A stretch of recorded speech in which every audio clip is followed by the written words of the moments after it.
नमस्कार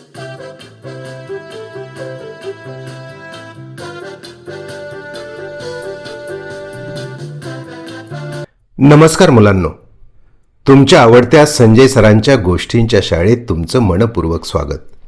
मुलांनो, मानवतेचा मंगलदीप इतरांच्या जीवनांगणी प्रकाशमान करून सत्कर्माची ज्योत आपल्या चिमुकल्या हाताने पेटवणाऱ्या चिमुकलेची ही सुंदर गोष्ट. चला तर मग कान देऊन ऐका आपल्या आयुष्याला वळण लावणारी सुंदर गोष्ट. गोष्टीचं नाव आहे सत्कर्माची ज्योत. मुलांना एक छोटंसं गाव होतं, भल्या मोठ्या डोंगर पायथ्याच्या लगत वसलेलं. वारंवार या गावातील वीज जायची.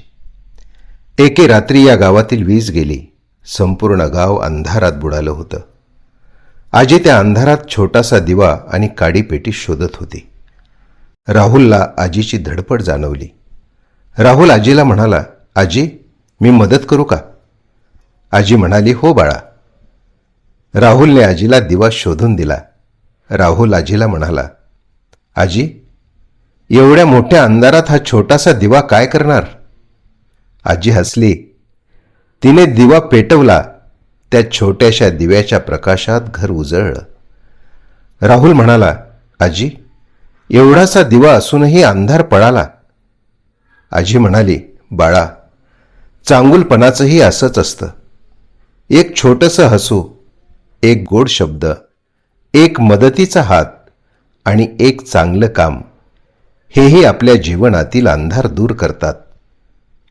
दुसऱ्या दिवशी राहुलने अंध आजोबांना रस्ता पार करण्यास मदत केली. शाळेत नव्याने प्रवेश घेतलेल्या विद्यार्थ्याला वर्ग शोधून दिला. शाळा सुटल्यावर वर्ग खोल्या बंद करण्यास मदतही केली. शाळेत नव्याने लावलेल्या झाडांना पाणीही घातलं. मुलांनो, रात्री आजीने राहुलला विचारलं, आज किती दिवे लावलेस? राहुल आश्चर्याने म्हणाला, आजी, मी तर एकही दिवा लावला नाही. आजी हसली आणि म्हणाली, तू आज केलेलं प्रत्येक काम म्हणजे एक सत्कर्माची ज्योतच होती, एक दिवा होता. तुझ्या कृतीमुळे अनेकांच्या चेहऱ्यावर आनंद उजळला. त्या दिवसापासून राहुल जमेल ते काम करू लागला आणि इतरांच्या जीवनात आनंदाची पेरणी करू लागला. मुलांनो, दिवा स्वतः जळतो पण दुसऱ्यांना प्रकाश देतो. तसंच आपलं आयुष्यही दुसऱ्यांसाठी उपयुक्त ठेवा. गोष्टी संपतात, पण त्यातून मिळालेला विचार आयुष्यभर सोबत राहतो. पुन्हा भेटू संजय सरांच्या गोष्टींच्या शाळेत. तोपर्यंत रोज एक गोष्ट, रोज एक नवा विचार आणि रोज एक चांगलं काम. धन्यवाद.